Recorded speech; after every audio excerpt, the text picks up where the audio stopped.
So we're recording live now. This is the final Culture Mastery webinar of the year 2019. Today we will talk about closing the culture gap to Germany, or specifically closing the culture gaps between the German-speaking parts of Europe and the English-speaking parts of North America.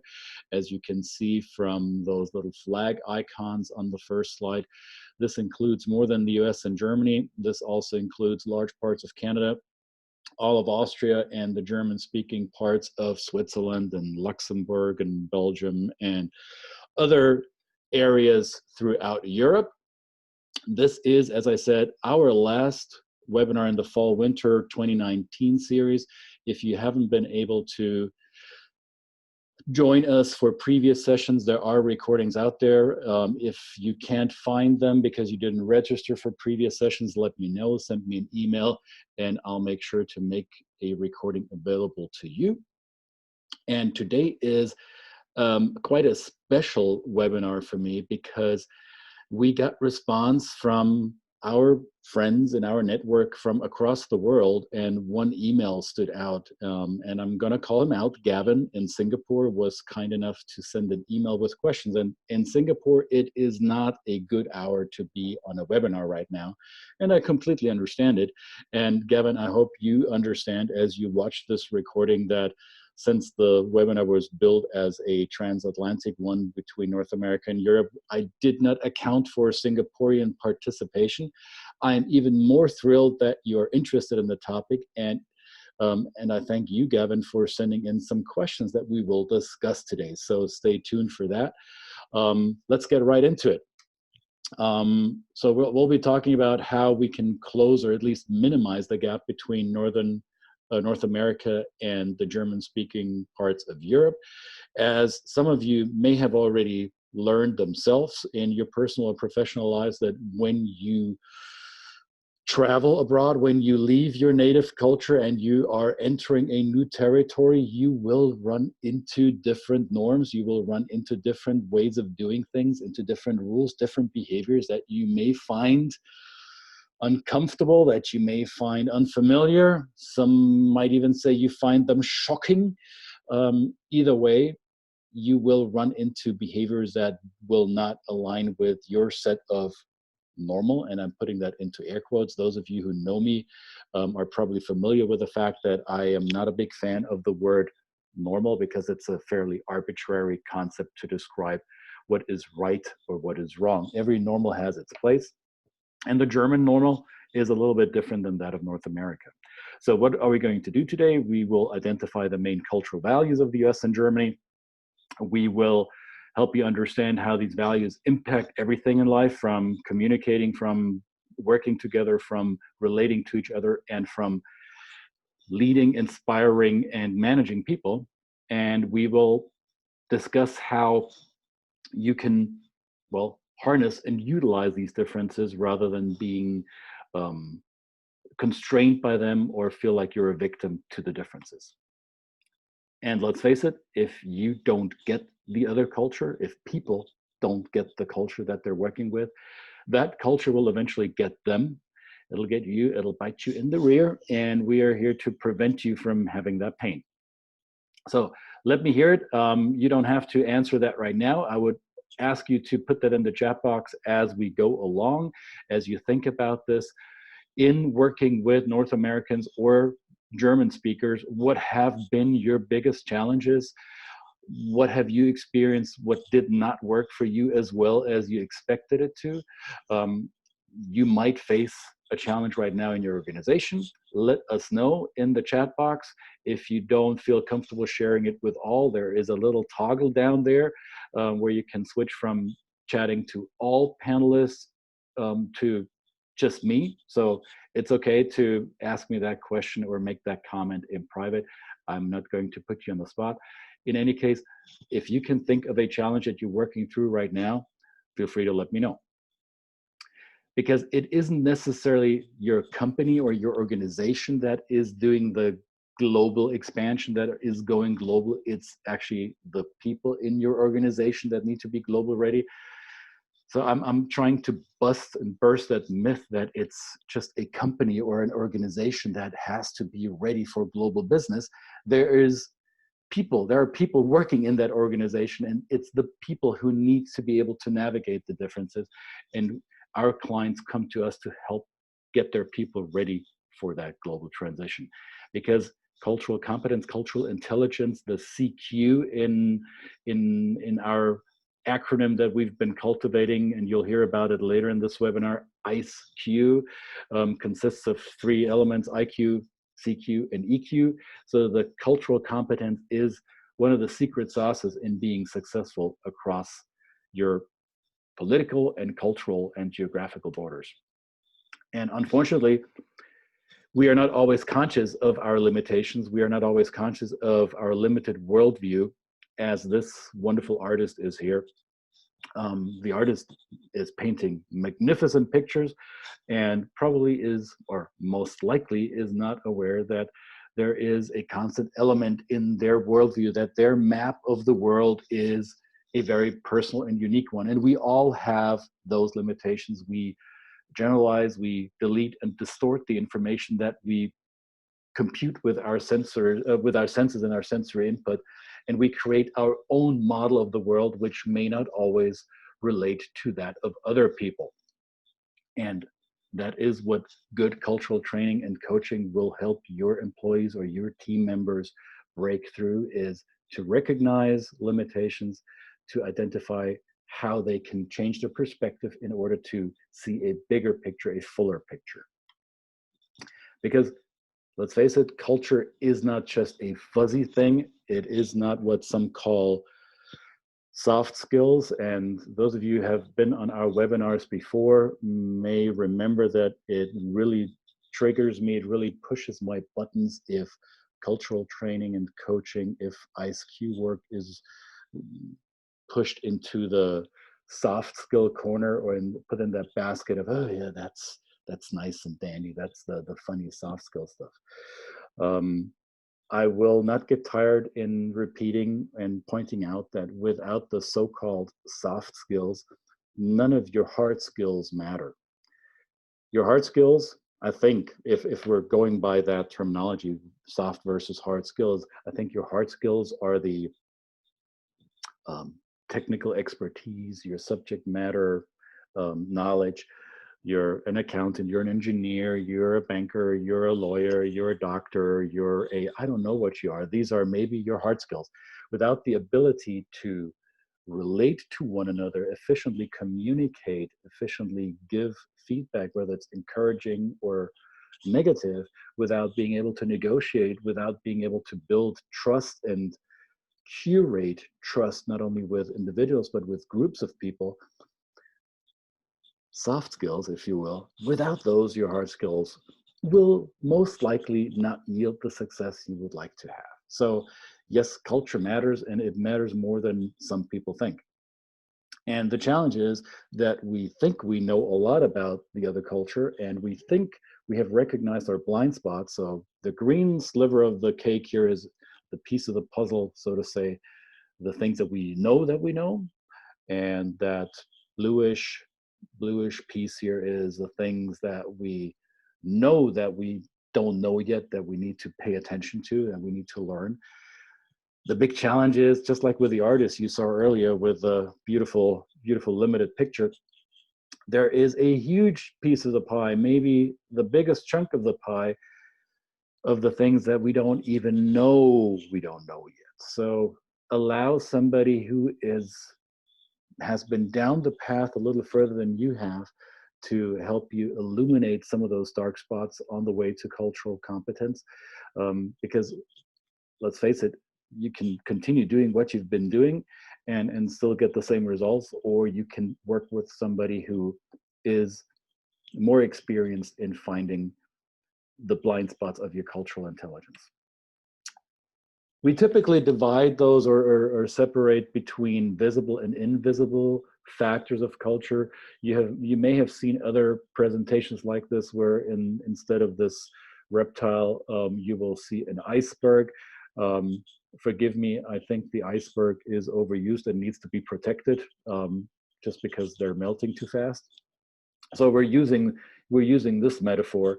So the visible, I'm calling it quote unquote visible, again air quotes, excuse me, because uh, visible stands aloof for our sensory capabilities. So what we can see, what we can hear, what we can touch, what we can taste, what we can smell, those are the things of culture that are easily picked up by our brains, um, by our first impressions. So it's the things that show us how people dress, how they groom, whether they cover their faces or parts of their bodies or their hair, how they cook, what they eat, how they build homes, how they create art, how they communicate, what language they speak, what music they listen to. So everything that we can pick up with our senses. So these are the explicitly learned behaviors, the conscious behaviors, those factors of cultures that can be adjusted to, that can be learned, and that can sometimes be even changed if we allow ourselves to. The invisible parts of culture are those that are under the water surface, where the pointy, sharp teeth are, and where the muscular jaws are, and where the dangerous parts of the animal are in this case. Those are the internal belief systems, the value systems, how people feel and think, factors that are often unconscious. In simple terms, the above the water surface pieces of culture are the do's and the don'ts. And you've heard it before. There is an app for that. I'm sure you can memorize those, and you can read them in a book. And there are the kiss, bows, and shake hands, and all the other do's and don'ts you have out there. Underneath of the water surface, the invisible pieces, that's the whys of behavior, the inert, the internal drivers of the do's and the don'ts. Why do they do the things they do?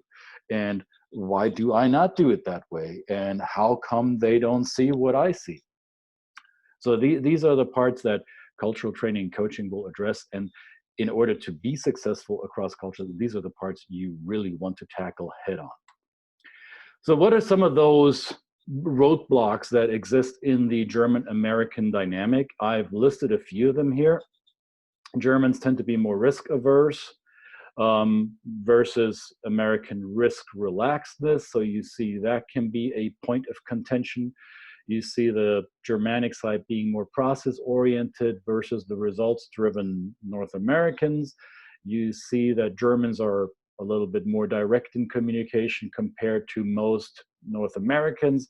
Germans confront in communication. They find it even a necessary tool of communication once in a while, whereas in the US, confrontation is not always okay, and it really depends on where in the US you are, whether that is tolerable or not.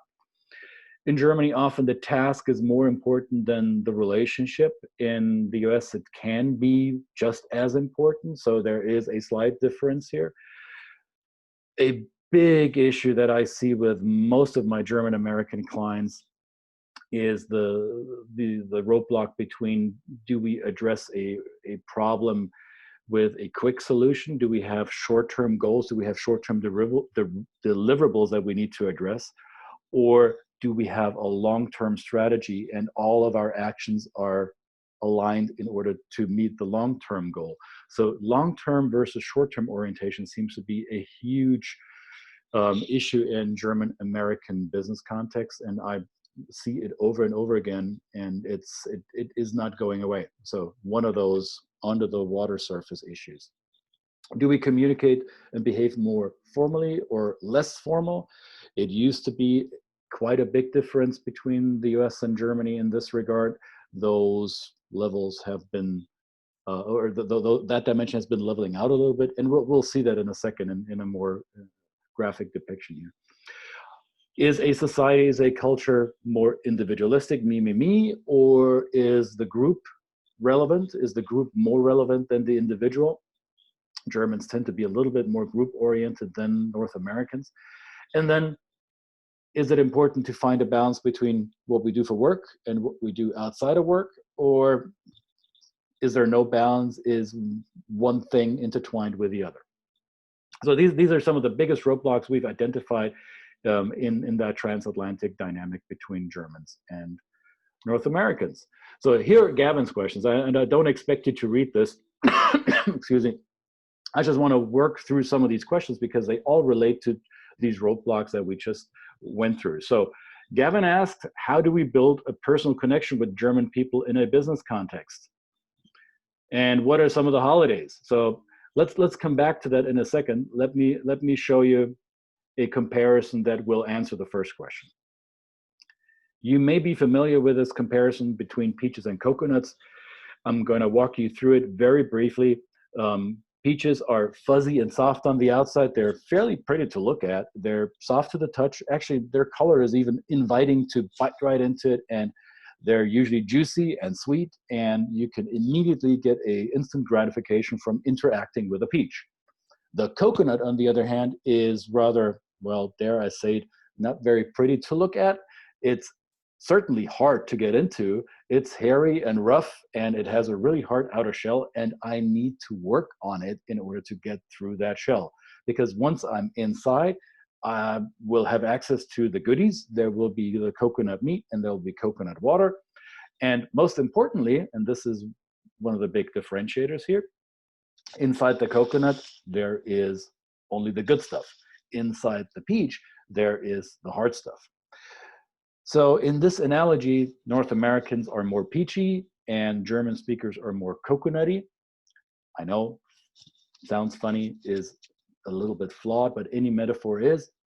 However, I think the important point to point out is Americans give trust fairly easily. They are open and more receiving to that which is foreign to them. They want to build trust quickly. They want to come to a solution quickly because time is money. And they are sharing a lot of personal information right away. So this is my wife or my husband. This is where I went to school. These are my kids. This is where we live. This is where I work. This is where we went on vacation last year. And nice to meet you. And hello, you're my new friend. A word that, the word friend, which originated in the Germanic language, and in German, it is almost the same. In German, it's called Freund. Freund, friend, sounds very similar, is spelled very similar, and North Americans and German speakers often think it is the same thing, which it is not. So Germans consider a Freund something differently than when an American talks about friend. A friend in the German context can be a very close, intimate friend. But for Americans, a friend can also be what Germans call an acquaintance, somebody we loosely know. A Freund for the German is somebody that lives inside that coconut, that has made it past the tough, hard outer shell and has earned the German's trust. So that is often a cause for misunderstandings or unmet expectations. So you may have heard this before, probably from me, that expectations are premeditated resentments, and the peach expects another peach when they're interacting with Germans for the first time, and they are really surprised and sometimes offended or disappointed to find out that there is no juiciness or sweetness. There is only a hard outer shell, and they think, oh, you German, you are arrogant or you're standoffish, and I don't know how to work with you because you don't let me in. The German coconut, trying to interact with an American for the first time, expects a hard outer shell to work with, just like another coconut, and realizes, oh, there is juice, there is sweetness. Wow, that was easy. So that was much easier than I expected. Right on. So and they call me friend to boot. Excellent. So apparently I've made it inside. And then they hit the pit of the peach and recognize, wait a second, I did not expect that to be there because we coconuts don't have that. Oh, you Americans, you are superficial, you're shallow. You led me on. You led me to believe that you're a close friend. So unsatisfied expectations, which if not managed well, can lead to resentment. So in order to answer Gavin's questions, how do you build a personal connections with German people in a business context? You gotta spend more time. You have to invest time in developing mutual trust. It can be at the bar afterwards, like in many parts of Asia. It can be that you work on a project together and you and you do your job well, and you earn your colleagues, your coworkers' respect. It can be that you play a sport together, and you show how you're a team player. There are many ways you can show to Germans that you're trustworthy. However, it will not happen overnight. It won't be a peachy situation. You will have to invest a little bit more time, and don't expect an immediate turnaround. All right. How do Germans communicate compared to North Americans? You see here a grid that looks at two different axes. One is the emotionality. Are we communicating emotionally in an expressive way or in a more restrained way? Or is it okay to is it okay over here to be confrontational, or is confrontation a little bit of a challenge? You see here the US are almost dead center, so they're slightly above zero or above normal, so to say, in the emotionality, and they're slightly okay with confrontation, but not very much. So compare that to Mediterranean cultures like France, Israel, Spain, Italy, that are emotionally fairly expressive and can also be very confrontational. So Germans are as confrontational as the Dutchies or as Israelis or Russians, so in your face direct. However, Germans don't do that in an emotional manner. They don't like to be or an emotional response could be seen as unprofessional, and you're not in control of yourself. So this would answer another one of Gavin's questions. I see German people as task focused and rather cold when it comes to social or personal context. Right. So it may appear to you as cold. For the German, it is, I have my feelings under control, and we are in a business context. So emotionality is not viewed as a professional behavior. We can become emotional outside of work and let it loose on the soccer field or at a bar. But as long as we're working together and we're having a confrontational argument in order to find a common, reliable solution and the truth of the matter, so to say, we get to the core of things. Until then, confrontation is okay, and I will keep my emotions in check. This may not be as effective in the US, where sometimes it could be okay to get a little more emotional, and where it really depends on what type of US subculture you're dealing with. And let me insert this real quick here. None of these cultures are homogenous in their own right. There's not the German or the American. Matter of fact, Canadians, English-speaking Canadians, are significantly different in their non-confrontational behavior than, let's say, people from the northeast coast of the United States, Boston, New York, maybe even into Philadelphia. So there are different regions, different cultural subcategories in the United States. There are ethnic differences. Caucasian Americans behave differently than African Americans or Latinos or Asian Americans. So the US being a much more diverse society than the German-speaking world, you will find subcategories of behaviors, and you want to be cognizant of that and do not assume that there is a similarity across the board. So whenever we're comparing national cultures, keep that in mind. There isn't a one-size-fits-all solution. Again, a under the water surface issue that needs to be addressed on a case by case, and ideally that's done in a training or in a coaching engagement. Apart from Christmas, which is coming up, what other festival, holidays, or traditions are important to German people? Gavin from Singapore asks. So in Singapore, they may not find Christmas a spiritual holiday, and I hate to tell you this, I have a suspicion, or in my experience, the spiritual backbone of the Christmas holiday has been slowly eroding in the German-speaking world just as much as it has in North America. However, it is still based on Christian traditions. It has been overly commercialized for sure. However, what is important to know if you're dealing with Germans, Christmas is considered a time where there is no work happening, especially around Christmas itself. So Germans give their Christmas presents on the night of Christmas Eve, which is December 24. And the 25th and the 26th of December are holidays, are national holidays. No stores open, nothing happens, family time.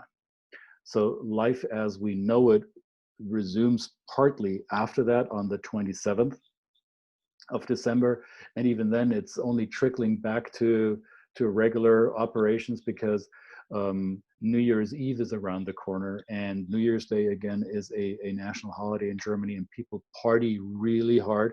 So that, I guess, addresses Gavin's questions, how Germans have a good time. So in Germany, it's called Silvester, which is New Year's Eve.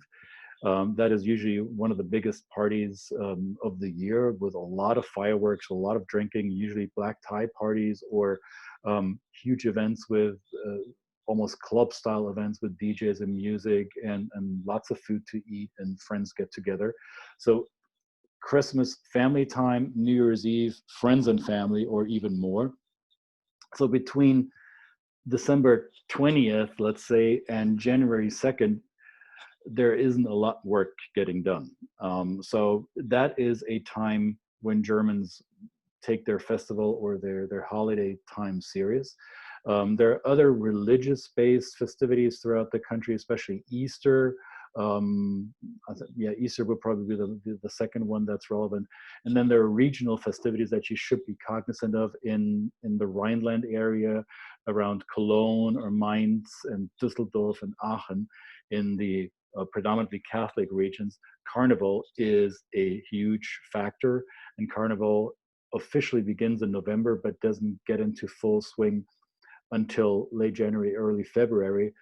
And around Fat Tuesday and the Monday before Fat Tuesday, I forget what it's called in English. In Germany, it's called Rosenmontag, Rose Monday.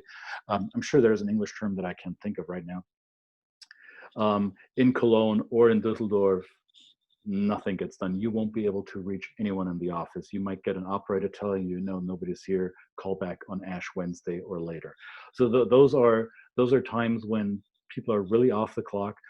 And let's throw in another seasonal holiday or festivity that you should be aware of when you're dealing with German speakers. There are tournaments, athletic tournaments, that will throw your work schedule for a loop. Soccer World Cup, Soccer Euro Cup, which is coming up in 2020. So the Euro Cup will be played in 2020. The Olympic Games typically draw that kind of attention, but I think overall the biggest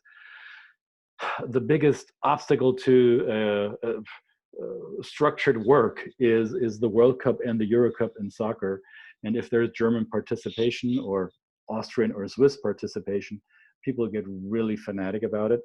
And when the matches are played during work hours, most employers will give time off. They have learned that it's hard to fight the desire of their employees to really follow the game live. And it would hurt productivity even more or hurt morale even more if an employer were to restrict that. So expect there to be some disruption to your planned schedules. Gavin also asked, is business dress code so formal, or is it? I would argue it is not anymore. It used to be quite formal, and I find that Germans abroad can be much more formal than Germans in Germany. However, if in doubt, err on the formal side. You won't be making any mistakes if you're dressed a little more formal than you would in your native environment. And you will quickly learn whether your partners, whether your organization in the German-speaking world is as formal as Germans used to be.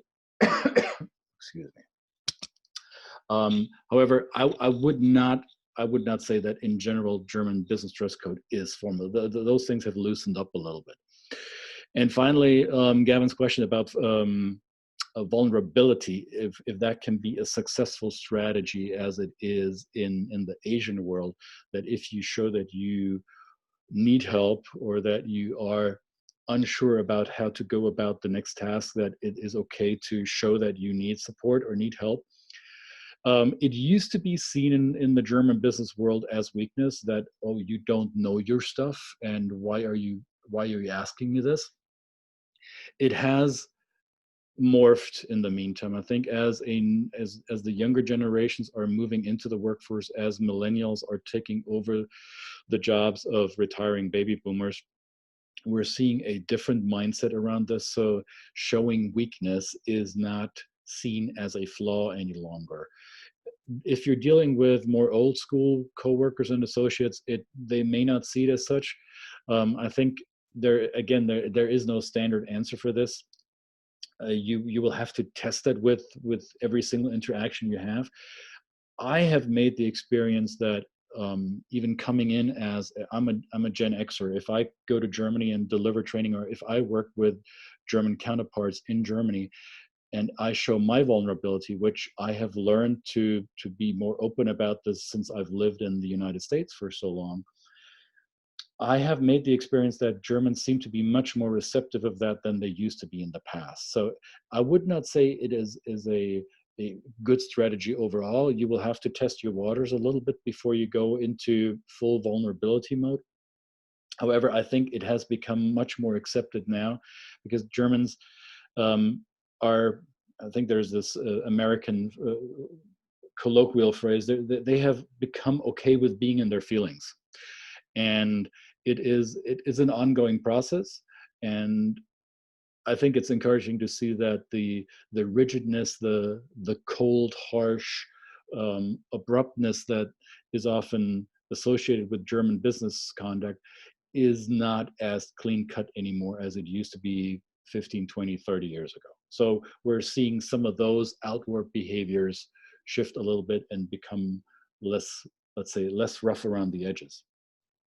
All right, moving on. And Gavin, thank you for those questions. And as you listen to this recording, I hope this was the answer you were looking for. If not, then I look forward to more emails from you and we'll have a chat. How do we lead across the Atlantic? You see here, is it top down or is it consensual? Is it hierarchical or is it egalitarian? So hierarchy means, I think I don't have to explain that, there's a clear pecking order. Egalitarian means we are all at peer level somewhat. And top down means someone calls the shots and decision is made and it's trickled down through the team. Consensual means every team member is heard and their input informs the decision. So you see here that Germany ranks in the somewhat hierarchical and pretty much consensual quadrant, as is Japan, for instance. I think Japan would be the best prototype for how you can be a very hierarchical work culture and still be very consensual, which people oftentimes misjudge when they do business with Japan, but that's a different webinar. And then you see here the US are in the top-down egalitarian quadrant. So while American business sees itself as more of a group of equals, still, if there is a decision to be made, the tiebreaker, the team leader, will make that decision despite not having buy-in from everyone. If there's a 51% majority on the team, then that will be executed. In Germany, a team leader will most likely look for more buy-in until he or she has 3/4 of the team enrolled in the mission, or even more. So that is a big differentiator in how teams are led and want to be led. How do you assess that? If you're working in an international context, how do you find out what type of cultural profiles you're dealing with? We work with assessments to help us discover that. This is one of the assessments that we work with. It's the GlobeSmart profile, very handy tool, which divides or analyzes cultures in 5 different dimensions, and you see them here line by line. And it has the beautiful functionality of being able to comparing national cultural averages.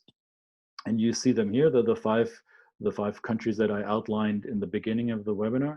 And you also see my personal cultural GlobeSmart profile here, which it's been a while since I last answered the questions. It may have shifted in the meantime. So how is this established? You get a license for this, either for individuals or for your entire organization. And every team member answers a standardized questionnaire. I think it's 40 questions, which will take you through different scenarios, and it will prompt you to answer how you will or would respond given that scenario. And at the end, it gives you a Globe Smart profile, which you then can compare with other team members. So you can compare individuals on that grid. And you, as you see here, you can also compare national averages. So you see those 5 dimensions. You see, is the culture more interdependent, group oriented, or is it more independent, individualist? Is it more status driven, hierarchical, or is it more egalitarian? Are we more certainty or risk avoidant and uncertainty cautious? Or are we risk happy and we're okay with going into the unknown or dealing with uncertainty? Do we communicate more directly or indirectly? And finally, what's more important, the task that needs to be completed or having the relationship with the people that we work with. So these are the 5 dimensions, and the tool will be able to show you what that means for yourself, and in connection with the people that you're working with, it will give you best practices. Excuse me, that's a mouthful. Best practices, and it will also give you clear instructions. How do I deal with somebody from Austria if my profile is like this?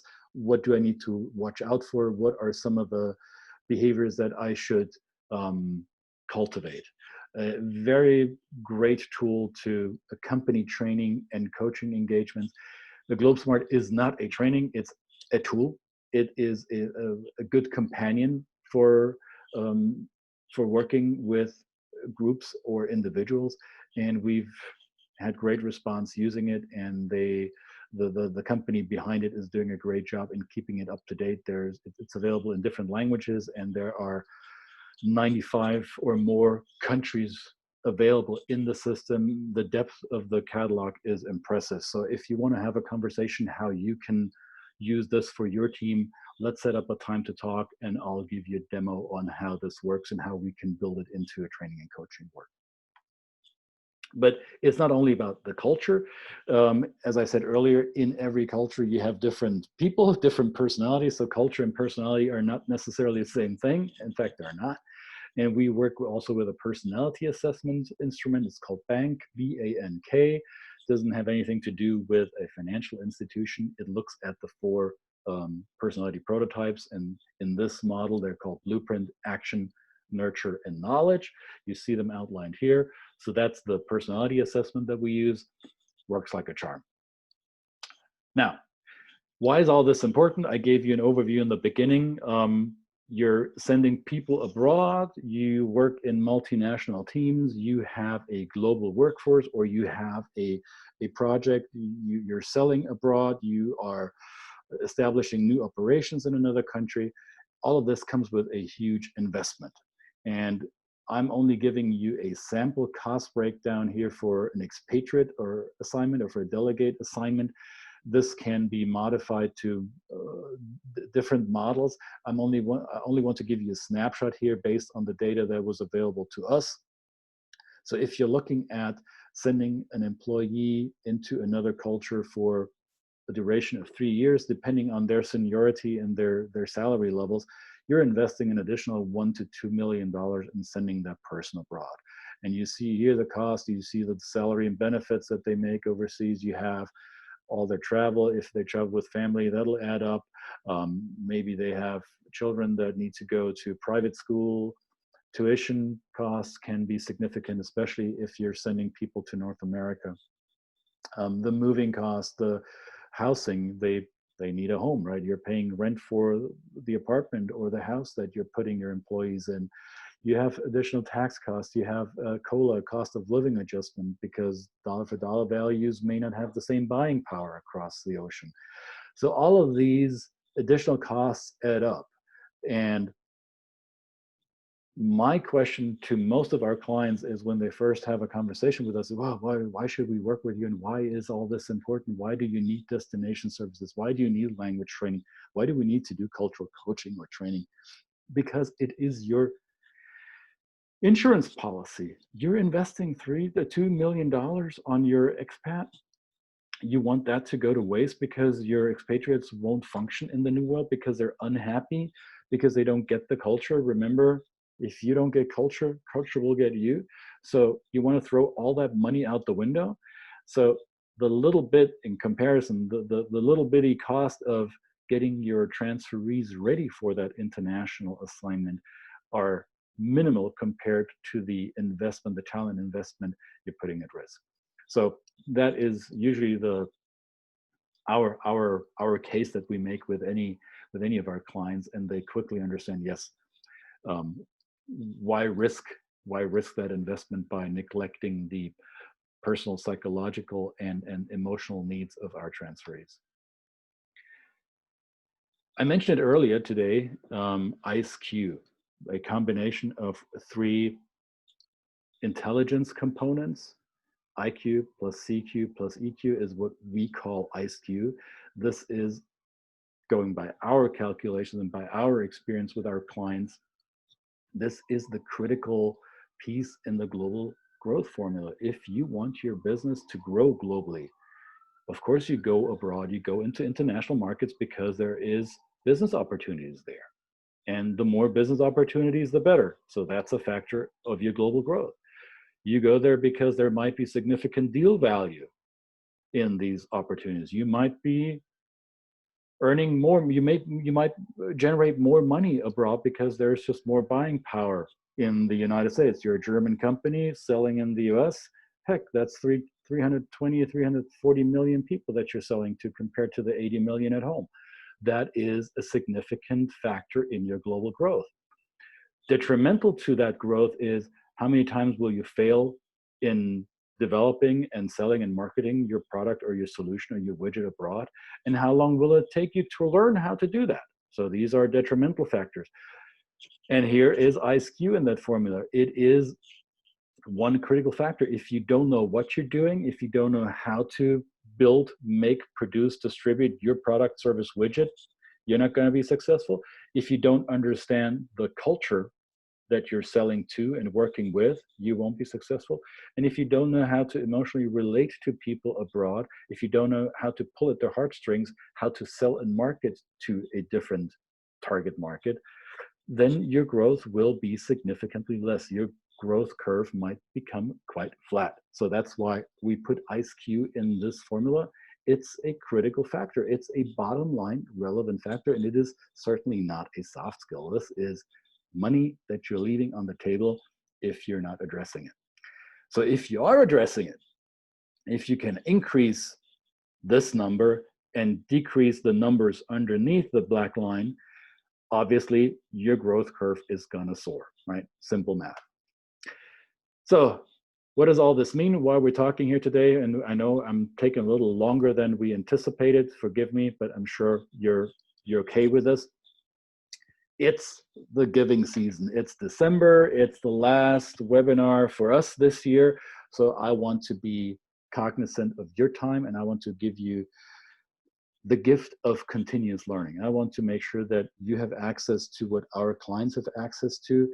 So let's do a webinar special. We will grant you a 50% discount. And I'm saying it again because it's not on the slide. Only if you listen to this recording will you know what I'm talking about.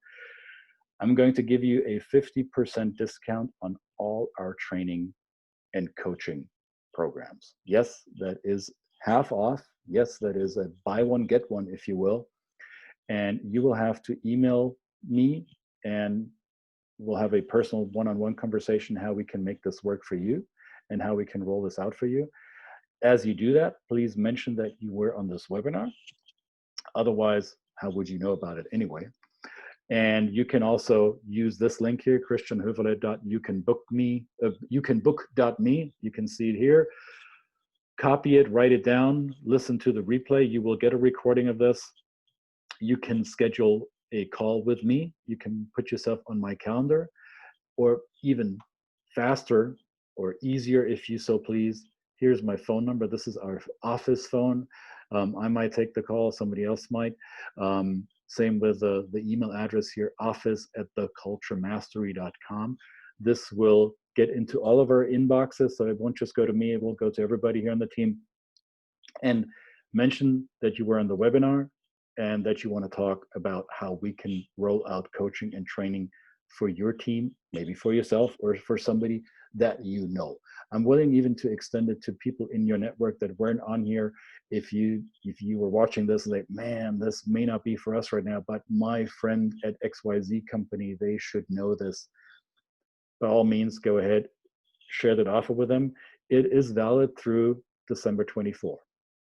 So Christmas is the season. So if you want to take advantage of this, do it now.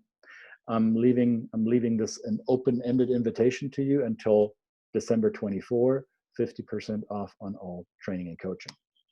Now, you remember what I said in the beginning, what is your biggest challenge?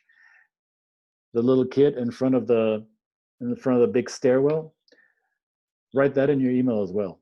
If we're going to work together, when we're going to work together, we want to talk about those issues first. What is the biggest pain points you're experiencing right now? Where are some areas where you see that working across the Atlantic has not been going as smoothly as you wish it were, and how can we address that? And if it's an issue that goes beyond culture, we have a wide network of associated and affiliated partners that can help you with other issues, whether it be financing or internal process optimization, which is not our strong suit, but we have a great network. We've developed a great network in our transatlantic business years that we've been doing this. We're here to help you. We're here to be of service. And to all of you, take advantage, 50% off. This, I don't do this often. So in the spirit of Christmas, in the spirit of giving, in the spirit of December, happy holidays to every one of you. Happy Hanukkah if you're Jewish. Merry Christmas if you're Christian. Happy Kwanzaa if you're celebrating your African traditions. And whatever holiday you're committing to in December, I hope you're enjoying some time off. I hope you celebrate well. And I will see and hear all of you again in the new year when we launch our next webinars. This was the Culture Mastery webinar on closing the culture gap between the German-speaking world of Europe and the English-speaking world of North America. Thank you, and talk to you soon.